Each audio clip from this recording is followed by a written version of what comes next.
মা যখন মেয়েকে বেশি টাকা দিয়ে পরীক্ষা করে। মা,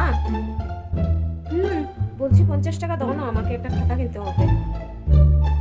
ঠিক আছে, আজকে আমি ওকে 100 টাকা দিয়ে পরীক্ষা করবো যে আর 50 টাকা আমাকে ফেরত দেয় কি না।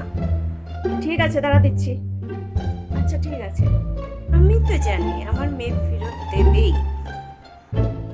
এই নে ধর, তুই 100 টাকাই রাখ, যেটা লাগবে নিস, বাকিটা তুই আমাকে ফেরত দিয়ে দিস। আচ্ছা ঠিক আছে মা।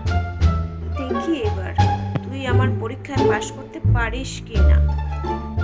ওয়াও, মা আমাকে 100 টাকা দিয়েছে, 50 টাকার খাতা কিনবো আর 50 টাকায় আমি কিছু কিনে খেয়ে নেবো। The next day. আচ্ছা মোনা, তুই যে আগের দিন আমার কাছ থেকে 100 টাকা নিয়েছিলিস, 50 টাকার খাতা কিনবি বললি, তুই কি আর 50 টাকা আমাকে ফেরত দিয়েছিলিস?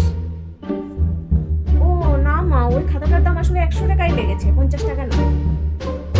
ঠিক আছে। তার মানে 50 টাকা তুই মেরেই নিলি।